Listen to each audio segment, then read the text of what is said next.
that you engage with us on the climate policy challenges and share your insights.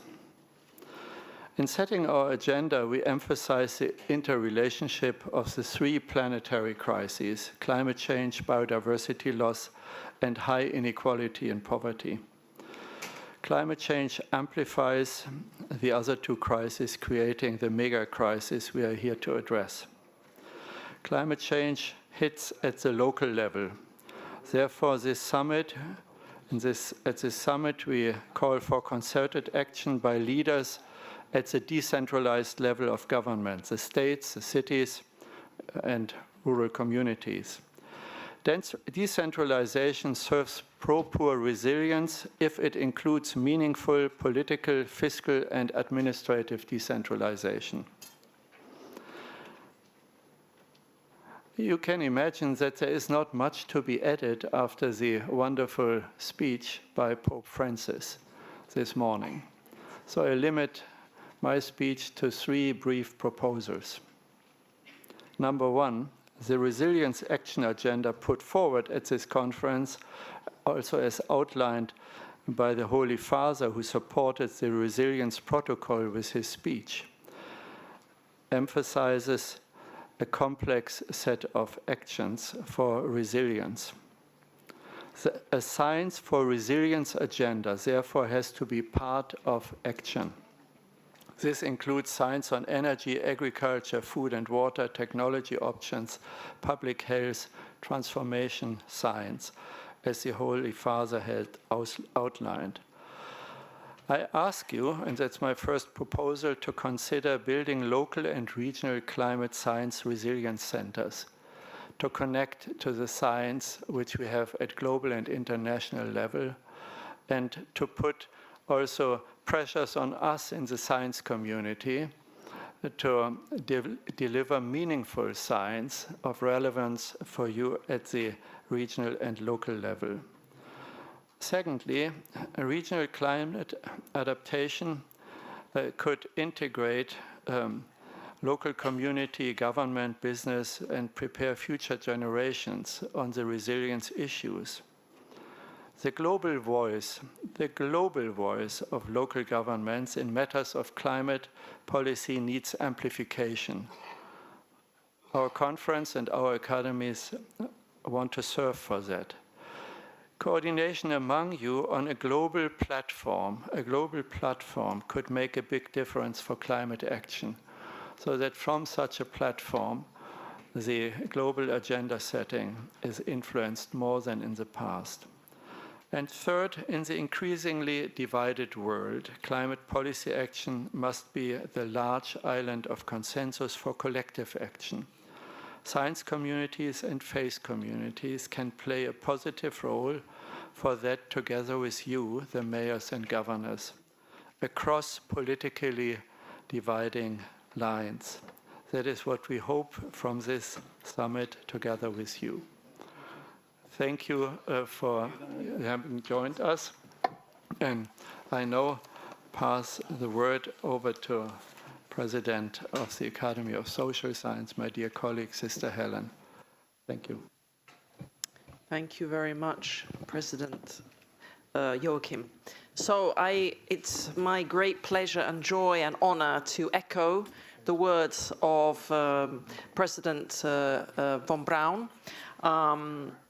And maybe to emphasize in parallel with what he has been saying, something about what we have been doing as academies. He was talking about these centers, he encouraging the mayors and governors to set up. So what has been our contribution as a group of academics working on these issues up to now? Because this meeting represents the latest stage of a long-term project on what we could call integral ecology, using the term emphasized so much by Pope Francis, between the two academies, between the Academy of Science and the Academy of Social Science, recognizing, as Pope Francis says in Laudato Si', that we don't have different crises, but we have one crisis with all these different dimensions that need to be brought together and recognized and treated as an integral issue.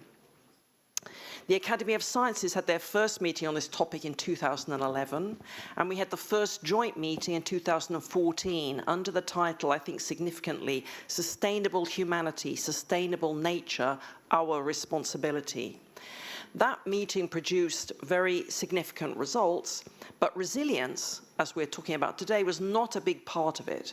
However, by the time we reached our 2022 meeting, resilience was not only a big part of it, but it was actually the main topic. The title of the meeting was Resilience of People and Ecosystems Under Climate Stress. In the final statement of that meeting, the key recommendation was to build resilience on 3 pillars: mitigation, adaptation, and transformation. And this threefold model, with the last element now slightly modified as societal transformation, allowing the adoption of the elegant acronym MAST, is now picked up in the Universal Protocol on Resilience that we have before us, and which has been discussed very extensively with our participants in this meeting. I also would like to emphasize the local aspect of what President von Braun said, because we're here in a particular place in the world, in the city of Rome. Now, mostly, of course, we're here to meet the Pope and to encounter each other, but this, of course, makes us think about the importance of places. And I think this is especially relevant to us with the presence of the mayors and the governors here. It makes me think about, I was looking at the Pope's speech today to see if I could pick anything up from it, but he's talking mostly about the global issues here. I would like to pick up from Evangelium Gaudium, a lovely phrase which he had about cities, where he said, "How beautiful are those cities which overcome paralyzing mistrust, integrate those who are different, and make this very integration a new factor of development. How attractive are those cities which, even in their architectural design, are full of spaces which connect, relate, and favor the recognition of others." It's a beautiful text, I think, and allows us really to come to the center of what we're working on here. So I would just like to conclude by emphasizing the last part of the Universal Protocol, being the president of social sciences, and the emphasis on societal transformation. You know, many of us know that the science, in terms of natural science, much of it is already there.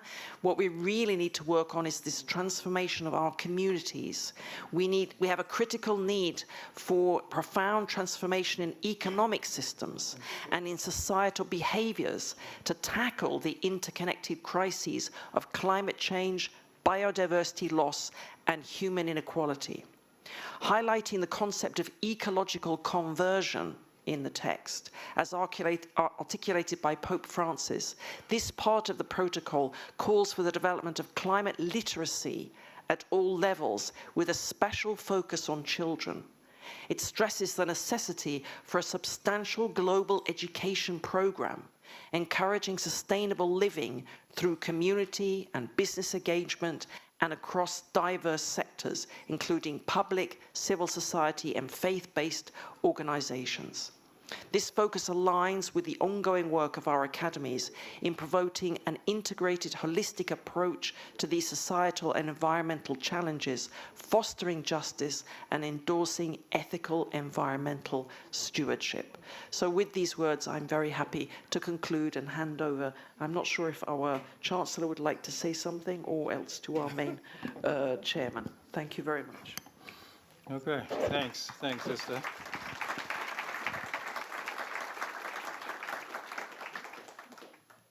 I'll indicate to you where the services here in the hall are, but before that, I'd like to tag on to what Sister has just said, a big point made about resilience. We have a good delegation from Massachusetts and so from Harvard. A small research that was done in Harvard shows that resilience is not necessarily an individual effort. The researchers say that our research shows that resilience is not purely an individual characteristic, but it's also heavily enabled by strong relationships and networks. We can nurture and build our resilience through a wide variety of interaction with people in our personal and professional lives. And I just like to make this point because that explains why we brought you all here in your different capacities from different origins and backgrounds, because that's how we build resilience. In our network, in our relationship, recognize that it's not an individual venture, but a venture of a collective work of all of us. So to just tag on to that, and with that, wish to also welcome you all here. Now, in case, so that's the good part. The really important part is, if any of you needs the services, you go up, go right. Okay, you go right, you find a staircase leading slightly upstairs. When you do those staircases, you find the services, on your left. So in case anybody needs anything like that. Thanks.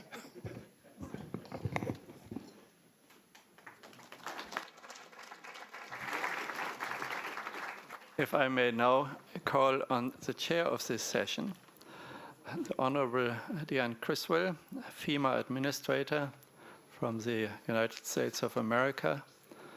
Madam, you are heading an agency which is always at the front line of fighting the consequences of lack of action on the climate crisis. Thank you for playing this important role in your professional life and for chairing this session. Over to you. All right, thank you, and good afternoon, everybody. We've had such an incredible morning, and I think it's such a perfect way to begin the day and start conversations with our mayors and our governors. And I think as we read through just one line that I did pick out from the address of His Holiness Pope Francis, at present, we find ourselves faced with systemic challenges that are distinct and yet interconnected, which is why I'm very excited to be able to start today with 3 exceptional leaders who are addressing the challenges that we face from climate change with really transformative ideas and helping to not shy away from the problems and the challenges that we face, but really providing meaningful solutions for our way forward. And because we are all interconnected, we don't have to solve this problem alone. And I hope that we, throughout the day, can learn from each other and the challenges we're facing, but also the steps that we're taking to address the climate crisis today. And so with that, I would like to start with Mayor Hidalgo. Thank you so much. Merci beaucoup. Je vais parler en français et je veux tout d'abord, bien sûr, remercier très, très chaleureusement et affectueusement Sa Sainteté. Yes. So to find, if you lift your armrest where there's a small tag of paper, you find the earphones and stuff there. And if you also would want to speak, on the other side, you find the microphones.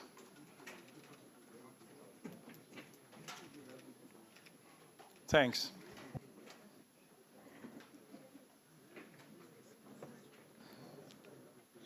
It's okay. Merci beaucoup. Merci tout d'abord à Sa Sainteté le Pape François de nous donner l'occasion de nous réunir ici avec des pouvoirs locaux qui agissent au quotidien sur les enjeux du changement climatique. Merci à vous, présidents et présidentes, de nous réunir et de permettre ce dialogue. Je voudrais, avec beaucoup d'humilité, partager aussi une expérience. Nous sommes ici de nombreux pouvoirs locaux, maires et gouverneurs, et nous sommes confrontés partout sur nos territoires, directement, quotidiennement, aux effets du changement climatique. La particularité qui est la nôtre en tant qu'acteurs politiques locaux, nous sommes des responsables politiques, nous pensons global, nous avons évidemment une expression et une vision sur ce qui se passe dans le monde. Et lorsque nous sommes dans notre rôle de maire ou de gouverneur, à l'échelle locale, nous sommes à hauteur de regard avec nos concitoyens, avec les humains.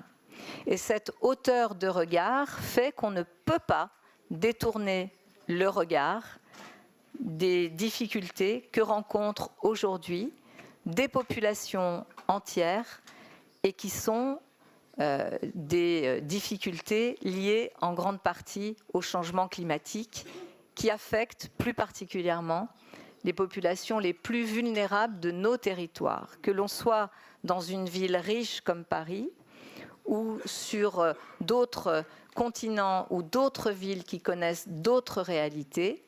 L'impact du changement climatique est toujours plus violent, plus dur pour les populations les plus fragiles.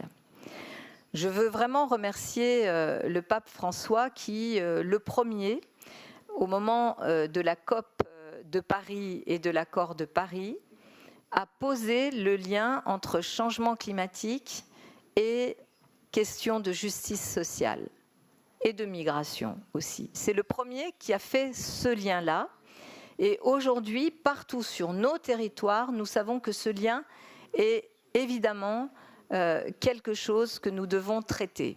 Lorsqu'on est un maire, quelle que soit la taille de sa ville, de sa commune, nous devons faire vivre ensemble des communautés différentes, d'âges différents, de revenus différents, qui ont des désirs différents, des histoires différentes et parfois même des religions différentes. Et nous devons les faire vivre ensemble. Et les éléments de crise qui viennent perturber le quotidien de nos villes, de nos sociétés, de nos communautés humaines, ces crises, nous devons les surmonter en posant des actes concrets. C'est pourquoi, sur la question climatique, les villes ont été sans doute les premières à agir, à penser et à agir. Parce que, évidemment, face à un problème concret, un maire ne peut pas dire « ça n'est pas important, ça n'est pas grave, on verra demain ». Un maire se doit d'agir tout de suite. Et dans nos villes, nous avons très vite compris, partant des contextes très différents qui sont les nôtres, qu'il fallait nous attaquer à cette question du changement climatique. Par exemple, dans une ville comme Paris, je suis maire depuis 10 ans, un des sujets principaux, c'était la pollution de l'air. Lorsque j'ai commencé en étant maire il y a 10 ans, j'étais obligée, plusieurs fois dans l'année, d'interdire aux enfants de jouer dans les cours d'école à cause du niveau de pollution dangereux pour leur santé. Depuis 3 ans, je n'ai plus été amenée à interdire aux enfants de jouer parce qu'on a pris des mesures sur le trafic automobile, puisque c'était la principale source de pollution, et nous avons agi, il y a des résultats. Ces résultats sont d'ailleurs mesurables grâce aux scientifiques. Je veux vraiment remercier Maria Neira et l'OMS parce qu'on est aidé par les scientifiques qui nous apportent la justification de quand on agit, on règle des problèmes et on a des situations qui sont plus positives pour la santé, pour la vie quotidienne de nos concitoyens. Et là, c'est très intéressant de voir que depuis 10 ans, il y a une sorte de chaîne qui s'est construite entre les scientifiques, des organisations internationales, les organisations internationales regroupant les maires et les gouverneurs qui agissent.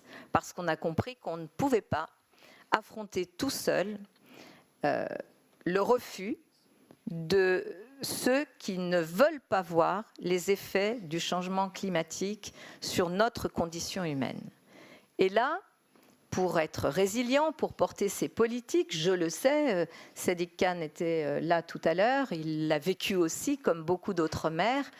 Lorsque l'on commence à agir, par exemple, sur la question de la pollution de l'air et que un des principaux effets, c'est de devoir baisser le trafic automobile dans nos villes, alors là, on découvre un autre monde. On découvre le monde des lobbies puissants, des lobbies menaçants, qui viennent vous expliquer qu'il ne faut pas agir, que si vous agissez, ça m'est arrivé, j'ai été menacée dans mon bureau dès le début de mon exercice de maire en 2014, j'ai été menacée dans mon bureau par les lobbies automobiles qui sont venus me dire « Vous allez changer de discours, parce que si vous ne changez pas de discours sur la pollution de l'air et sur le diesel, nous allons vous faire battre, nous allons vous faire passer pour une mauvaise mère. Nous allons vous faire battre et nous allons vous rendre responsable de la baisse de l'emploi du secteur automobile au niveau européen. » J'ai dit à ces gens très puissants, vous êtes sûrement très puissants et je suis censée avoir très peur de vous. Mais un jour, peut-être, vous serez à la barre d'un tribunal en train d'expliquer pourquoi vous avez empoisonné les gens pendant si longtemps en sachant très bien que vous étiez en train de les empoisonner. Et moi, je serai du bon côté de l'histoire. Et quand on voit que nous devons nous affronter à ces lobbies très puissants, on comprend assez vite qu'on ne peut pas être tout seul. On a besoin d'être avec les scientifiques, on a besoin d'être dans des grandes coalitions avec les citoyens, évidemment, et de pouvoir porter aussi avec d'autres maires les effets positifs de ces politiques-là. C'est ce que nous avons réussi à faire à Paris, où nous avons vraiment fait baisser la pollution de 40% et le trafic automobile de 40% en 10 ans. Et on a des résultats. Et une fois que les résultats sont là, la population qui est travaillée quand même par ces grands lobbies, par les médias qui sont dans le climato-scepticisme, parce qu'ils sont dans l'idée qu'ils veulent un profit rapide de court terme. Ils ne pensent pas le long terme, ils ne pensent pas le bien-être de l'humanité, ils pensent le court terme et les profits massifs qu'ils peuvent engranger sur du court terme. Et nous, notre rôle, c'est de penser le bien-être des populations et de penser aussi le moyen et le long terme. Parce que nous avons des enfants, nous avons des petits-enfants, et que même si nous n'en avons pas, nous pensons quand même à l'avenir de notre jeunesse et à la vie sur Terre. Alors, il faut beaucoup de détermination et beaucoup d'organisation. Beaucoup d'organisation pour pouvoir avancer face à ces vents très très violents qui veulent nous empêcher d'avancer, souvent sous la menace. Il faut des stratégies. Il faut des stratégies d'alliance. Des stratégies d'alliance avec tous les maires, des stratégies d'alliance avec les scientifiques, des stratégies d'alliance comme par exemple ce que fait le secrétaire général de l'ONU en mettant à côté de lui un groupe de maires et de pouvoirs locaux qui sont un groupe consultatif qui nous permet non pas d'intervenir dans la gouvernance mondiale, mais d'apporter la voix des pouvoirs locaux qui, en général, avancent plus vite que les pouvoirs nationaux, en général. C'est ce que nous essayons de faire aussi, par exemple, à l'échelle européenne, en proposant avec des maires européens qu'il puisse y avoir, aux côtés de la Commission européenne, un groupe de maires, les maires des capitales, les maires des villes, qui puissent aussi éclairer, apporter des conseils. On ne veut pas le pouvoir, mais on veut être entendu et pouvoir agir sur les décisions globales qui ont un impact immédiat local.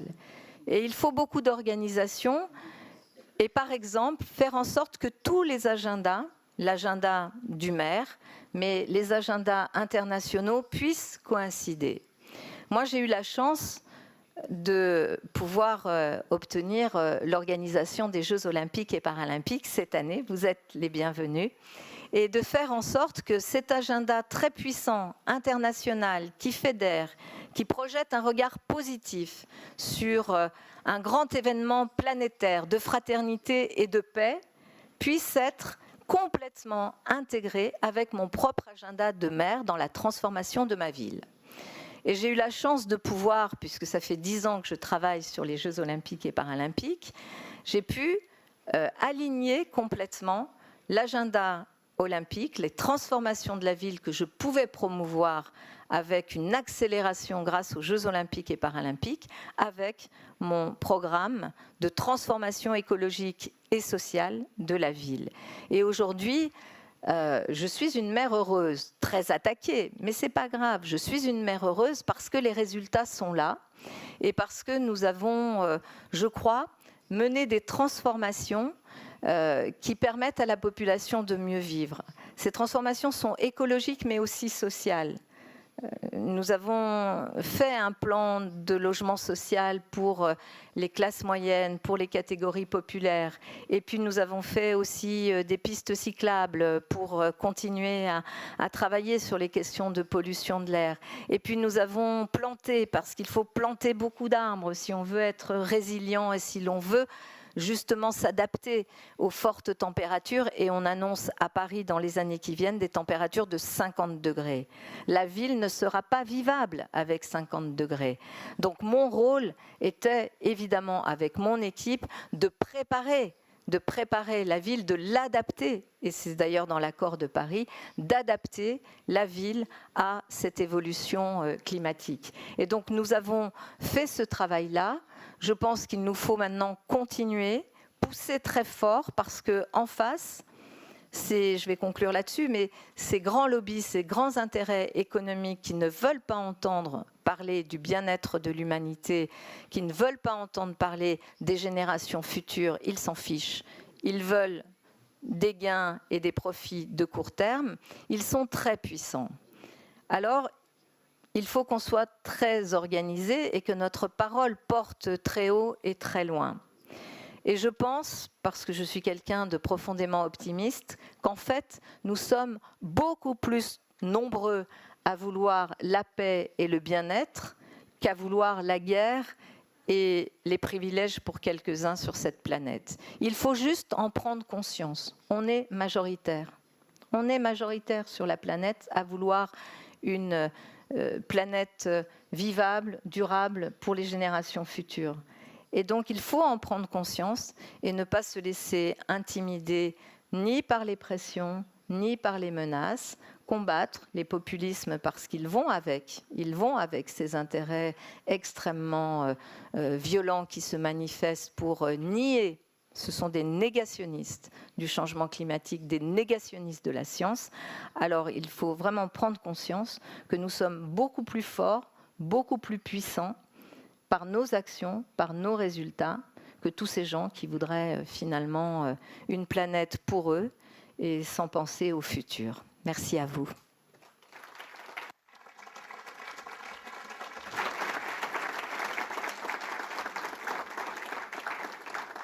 Mayor Hidalgo, thank you very much for your local perspective, but also for your courage to be on the right side of history and how you are sharing and shared with us all the positive results that you're making. Thank you. I'd like to now invite up Governor Gavin Newsom from California.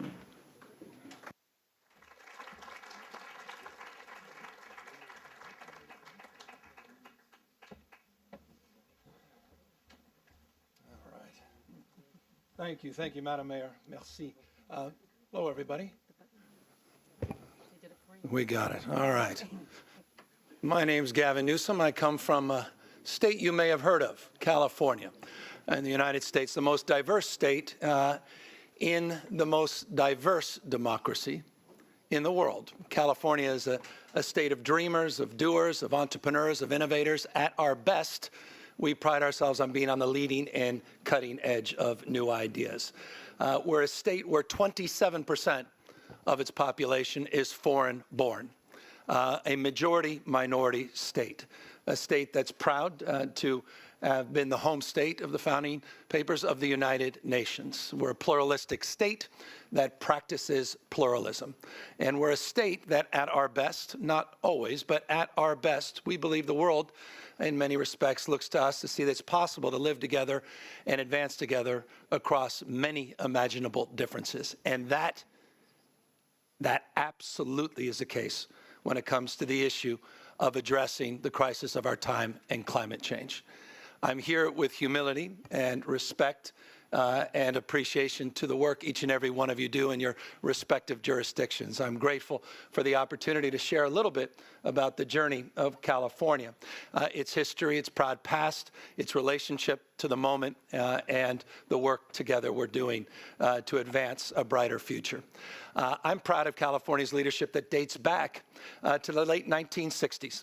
It was interesting, someone you may have heard of by the name of Ronald Reagan governor at the time, Ronald Reagan, that established the first environmental regulations in the United States of substance, regulating tailpipe emissions, exactly for the reason the mayor was just advancing, to address the issue of smog, air pollution, in the city of Los Angeles. 1967 marks a moment of consciousness as it relates to a fortification of sorts of the modern environmental movement in the United States of America. Just 3 years later, interestingly, another Republican leader in the context of American politics by the name of Richard Nixon, President Richard Nixon, through the Clean Air Act, codified California's authority and allowed California to maintain its leadership, where it allowed us to punch above our weights in terms of advancing our low-carbon green growth future. That has carried over the course of generations. In the 70s, California led on energy efficiency and appliances. California led in the 70s on first tax incentives around solar. California continues to lead in a myriad of different areas. But we recognize, despite that leadership, the acuity of the crisis at hand. The hots are getting a lot hotter, the dries are getting a lot drier, the wets are getting a lot wetter. The extremes, not just extremes in Mother Nature, as the mayor was referencing, the extremes in our politics as well. And it marks the moment, in many respects, we're in. How do we together address those extremes? It's not lost on me. There's a wonderful old African proverb that says, if you want to go fast, go alone, but if you want to go far, go together. Our consciousness in the context of addressing this crisis is the framework of partnerships, advancing partnerships, an open hand, not a closed fist. And we are beginning anew to advance with vigor partnerships at the subnational level all around the globe. We're part of an MOU under 2, many of you are associated with, now 270 jurisdictions around the world, subnational jurisdictions representing 50% of the planet's GDP. In the United States, we're part of an alliance of bipartisan governors, 24 that represent over 50% of American population, with the U.S. Climate Alliance, that allow us to maintain our leadership regardless of what happens at the federal level. And if there's anything I want to impress upon you, is the stability of California's relationship to the issue of changing the way we produce and consume energy and the issue of environmental stewardship, regardless of what happens at the national level. We are a trusted and stable partner. And I say that mindful that we are, from an economic output, the 5th largest economy in the world, just behind Japan and Germany, slightly ahead of India. I say that not to impress you, but to impress upon you how proud I am to represent a state that is able to assert itself from an economic paradigm, but at the same time assert its values of not just growth, but the spirit of this conference, inclusion, of equity. California has led in many areas, and one area in particular, our cap and trade program, $11 billion of completed programs since, Sister, the 2014 convening. 76% of the investments have gone back into low-income communities. We write equity into the laws. We write equity and inclusion into the work we do each and every day. But we're also writing in this moment a deeper level of consciousness, and that is calling this climate crisis what it is. The climate crisis is a fossil fuel crisis. The climate crisis is a fossil fuel crisis. It's because the burning of coal, the burning of gas, and the burning of oil. And with respect, and forgive me if this comes off a little too harsh, it's been said, and I'll repeat it, the polluted heart of the climate crisis are these fossil fuel companies that have been lying to us. They've been deceiving us. They've known the science. They've denied the science. They've delayed advancement. We have the tools, we have the technology, we have the capacity to address this issue at a global level, a scaled level, and they've been fighting every single advancement. And we have got to call that out. And I appreciate it. and at peril of further alienating some, I have to call this out as well. I don't want to talk in the paradigm of political consciousness. I mentioned 2 Republicans, but let me mention one other. Former President Donald Trump, who just last week, I never thought I'd see this. I've heard it, but I've never seen it. Donald Trump just last week had oil executives convening, talking about his election. And he openly asked them for $1 billion to roll back the environmental progress of the Biden administration, the environmental progress that we've made over the course of the last half century. Open corruption. $1 billion to pollute our states, to pollute our country, and to pollute this planet, and to roll back progress. In the open. This is the moment we're living in, and it calls for clarity, and it calls for understanding of what we're up against. And so I'm very proud of living in a state that is pushing back against that agenda, to roll back progress, frankly, to roll back a lot of the progress of the last century across the spectrum of issues, not just environmental stewardship, and to assert ourselves and stand tall, again, in the principles of partnership. And I'll close on this. I'm very proud as well, and I think this is important, that California is exceeding its audacious goal setting. And I want this to be said because I think it's important to promote the progress, to also promote optimism as it relates to this issue, as we deal with so many of these challenges. In every single instance, California has exceeded its nation-leading environmental goals. I'm reminded there was someone very familiar to the Vatican by the name of Michelangelo, who once said, the biggest risk in life is not that we aim too high and miss it, it's that we aim too low and reach it. We have got to maintain our stretch goals, and California has done that across the spectrum. Goal setting is no longer the issue in my state. It's about the great implementation. It's about the application. We're in the how business. And it's about the power of emulation, proving that we can run the 5th largest economy, its economic engine, as we change the way we produce and consume energy. And let me give you a proof point as I conclude my remarks. I come here today, day 32 straight days, over 1 month, where California's economy is literally being run with 100% clean energy. 100%, 32 days straight, proving the paradigm that this can be done, in every case exceeding our nation-leading goals. So it's in that spirit, again, with grace and humility. We're hardly perfect. I'm mindful of that across the spectrum of issues, that I look forward to working collaboratively with each and every one of you, being inspired by the work you're doing at a local level. There's an old adage, if you don't like the way the world looks when you're standing up, stand on your head and go local. Because remarkable things are happening, as the mayor said, at the local level. Localism is determinative. And we think about climate, we think about greenhouse gas emissions.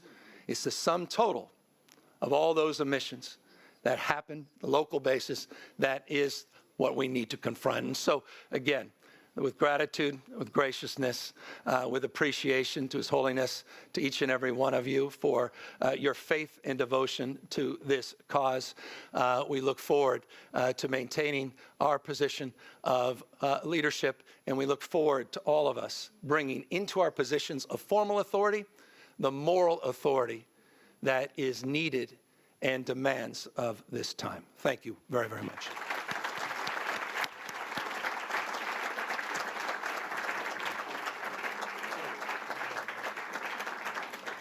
Governor, thank you very much for sharing your journey and how you are addressing the extremes that we're facing, but also how you're building alliances so we can advance our efforts together. And with that, I would now like to invite up Governor Hochul from New York.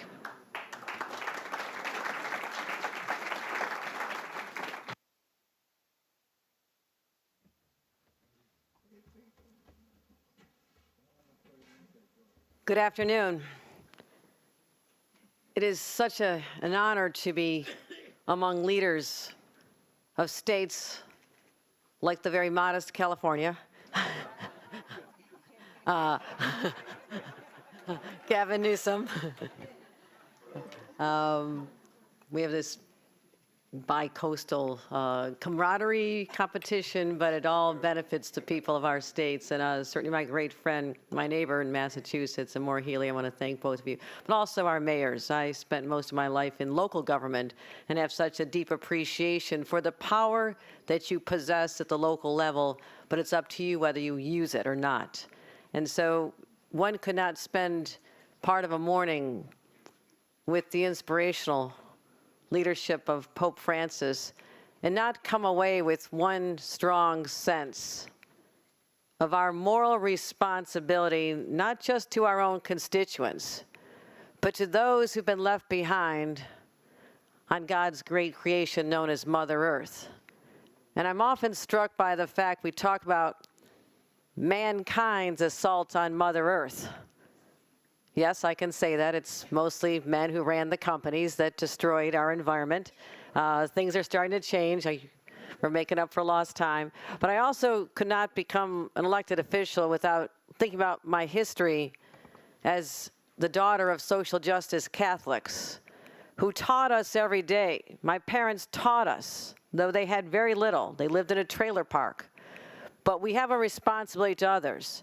So that taught us to march for freedom and march for civil rights, march in support of those who have less. My parents helped literally clothe the hungry, setting up places for migrants who had come searching for a better life, people with mental illness. Anyone who needed help, my family was there.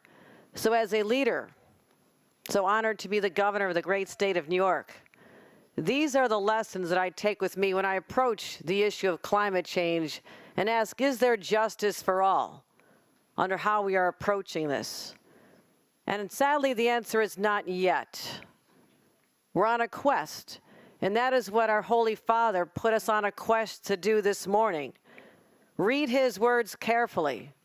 That is your guide to what we need to take back to our localities, our states, our countries, and use our voices for the voiceless, because that is the teaching I was raised with as well. But I also was raised in a place. I marvel at the fact that I still survived, and I'll tell you why. As a child, we used to see the skies were filled with orange smoke.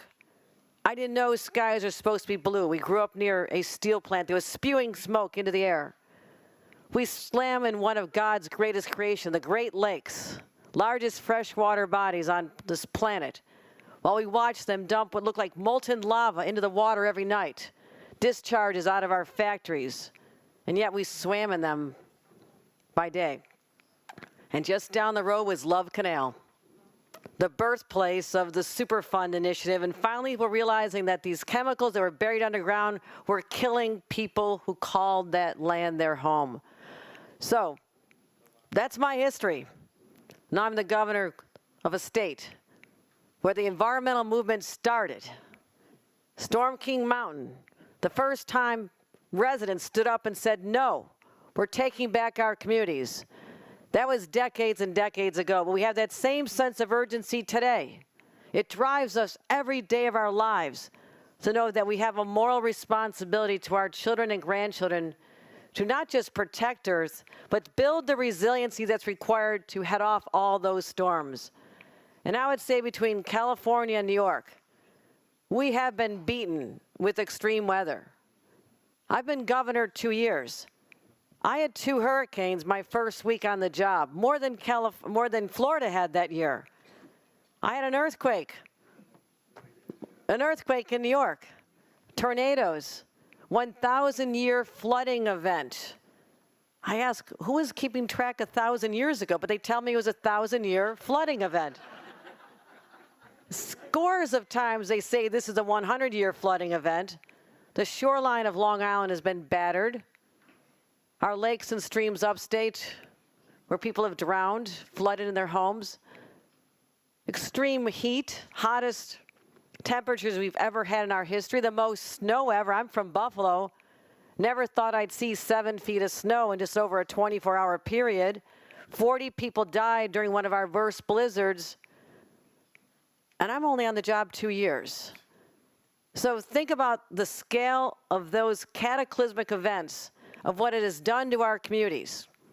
So yes, I made sure that the voters passed a $4.2 billion bond act to do everything to, number one, build resiliency, because I don't want anyone else flooding in their basements like happened in Queens my first week on the job. 17 people drowned in their basements, mostly immigrants.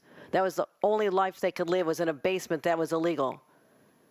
I want to make sure that we have money to electrify everything, our buildings, our school buses, making sure that we wean ourselves from the fossil fuel industries that Gavin Newsom spoke about. Most of you do not know this, but over 100 years ago, the very first electric vehicles were invented in Buffalo, New York. And that was going to be the future until the oil companies came in and says, oh, we have a better way. Imagine our planet if we had stayed the course following Buffalo's lead. Think about that. So we know what we have to do. The state of New York is investing billions of dollars in the resiliency required, but also generating that clean power.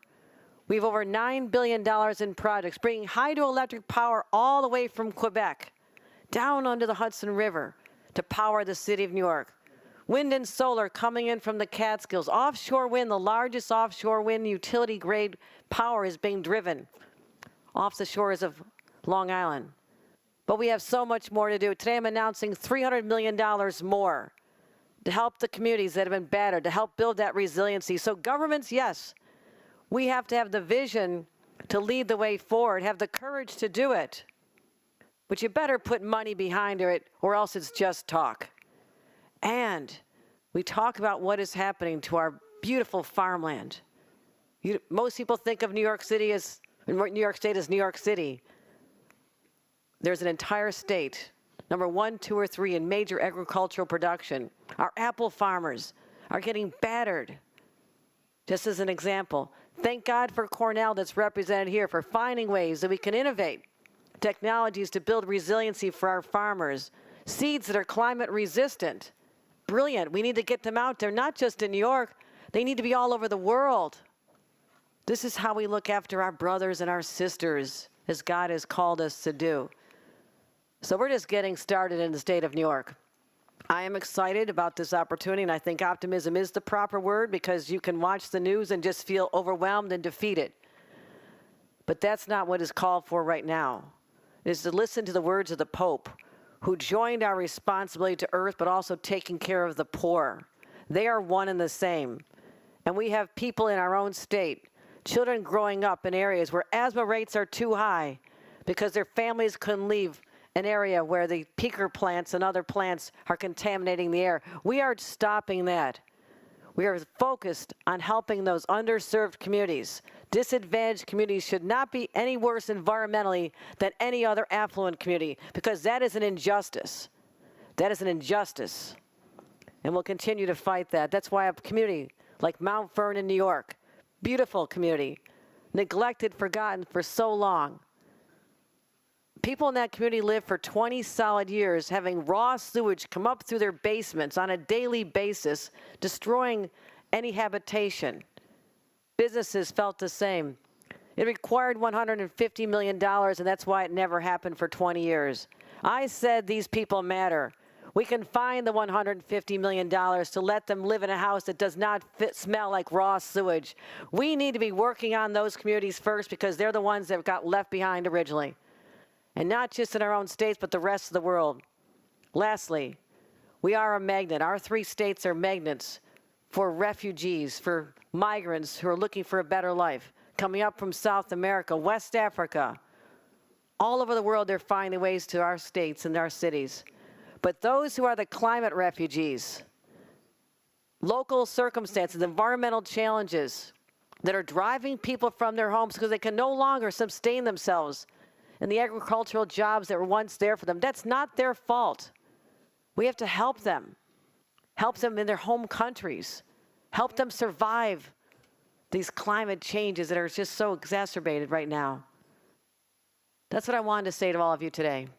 I'm inspired by the Pope. Grew up in a house where my grandparents had a picture of the current Pope on the wall every day. It was right up there next to John Kennedy. So I thought they're equally important, and I'm Irish Catholic. I found out today they weren't. But all of us have life's experiences, and those of us who are blessed and honored to have been voted into office by the people of our communities, our states, our cities, we have a moral responsibility. Look no further than the words of Pope Francis. You heard them today. He laid it out, who we need to be looking for, what God expects us to do during our time on this planet, and all of us working together will make it a better place for our children and future generations to come. And someday they'll look back at all the effort that went into this incredible gathering and say, yes, it's worth it because we were able to change the world. Thank you very much.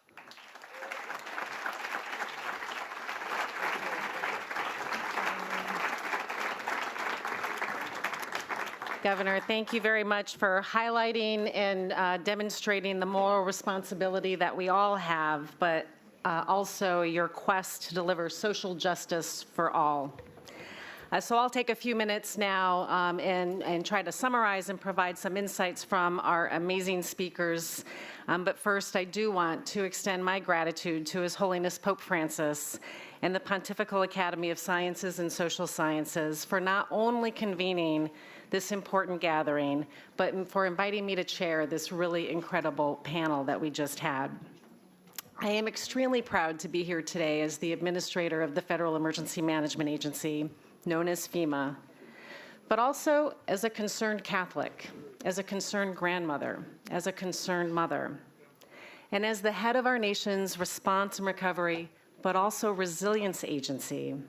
I see the effects of the climate crisis each and every day. I would tell you all that the days and the seasons of disaster seasons that we are used to are no more. We, like all of you, are witnessing and working through a year-round disaster landscape that just doesn't seem to stop. And which is why I think that this convening could not have come at a more important time. It's a reminder that we are not alone in the challenges that we're facing, that we are united by a common calling, by a common faith, and a common understanding that the time to fight for the future of our world is today. I'm inspired by the words of Mayor Hidalgo, Governor Hochul, Governor Newsom. Thank you for your wisdom and for sharing your perspectives from Paris, from California, and from New York. It's really astounding to me that we can live oceans apart from one another and yet face such similar challenges every day.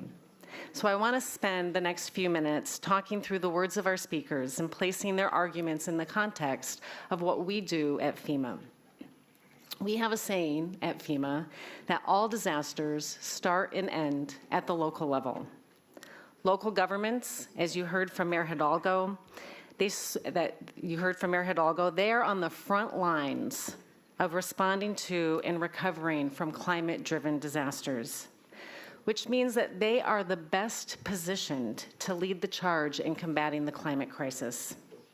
For cities across America and around the world, what this means to me is we need to invest in resilience. It means building capacity. It means understanding risk at the local level, taking steps to mitigate that risk, and in turn, creating safer communities.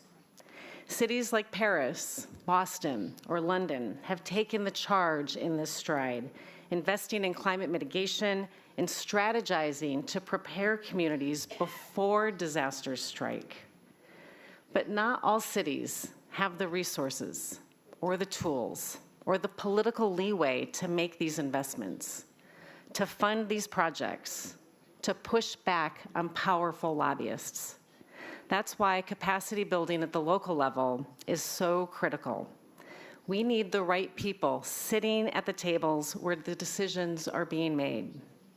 We need emergency managers and climate change experts to make sure our local governments are positioning their communities to not just survive, but to thrive in our changing world. We also need leaders that reflect our communities, reflect the communities that they serve in, because that's how we build trust in our communities. That's how we learn about community-specific barriers, so we can break them down and uplift our neighbors as we chart a path forward. At FEMA, we are committed to rooting our work in equity, in justice, to designing programs with diverse communities in mind, and to leveraging partnerships to lessen the burden for those who need our assistance.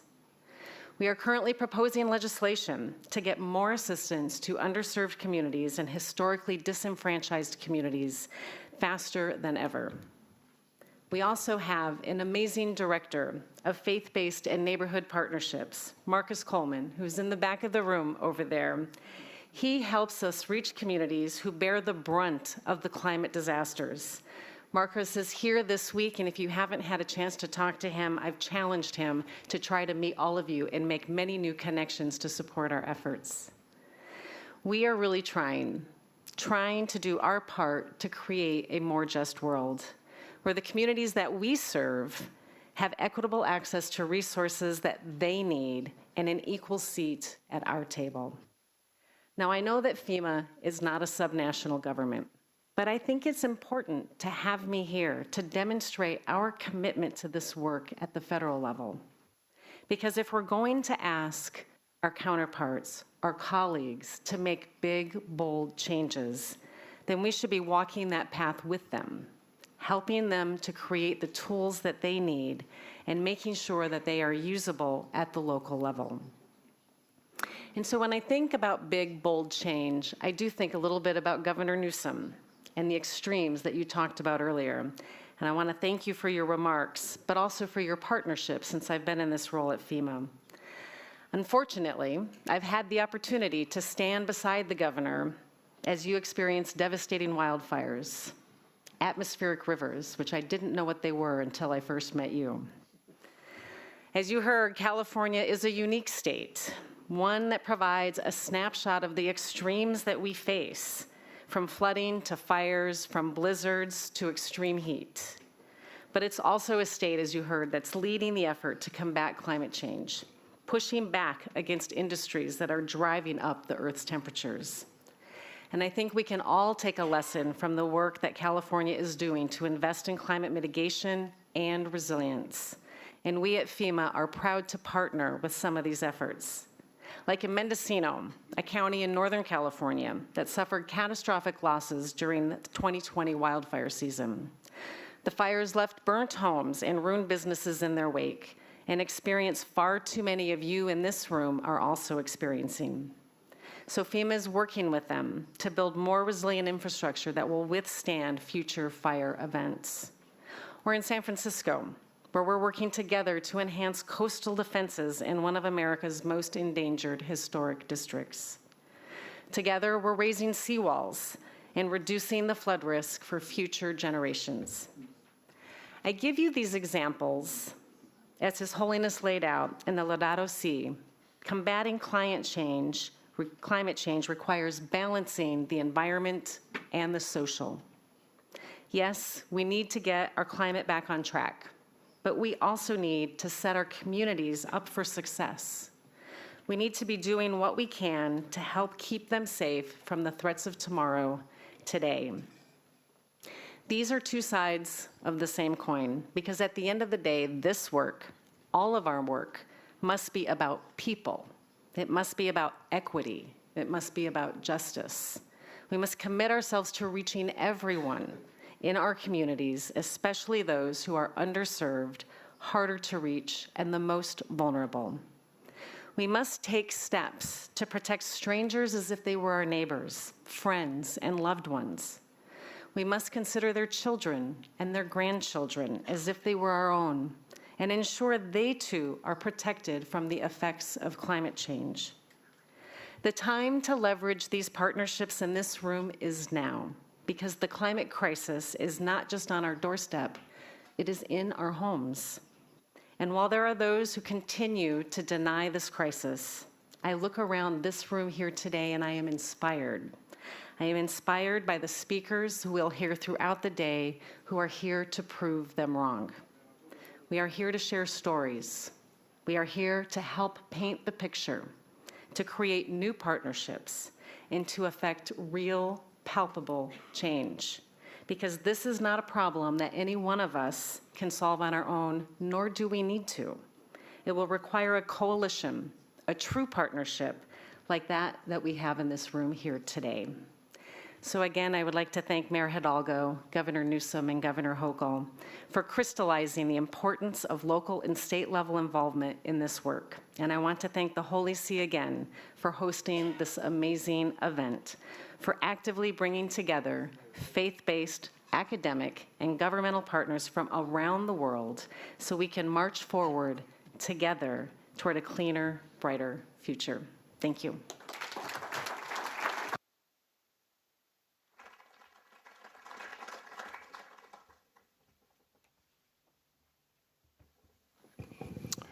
So we should have gone on to listen to the Minister of Cities from Brazil, but on account of a bad flood in parts of Brazil, he couldn't come, and he wrote a letter to ask to be excused. So I think for the victims and everybody suffering from the floods, we commend them all to your prayers, and we trust that he manages to deal with this successfully. Thank you.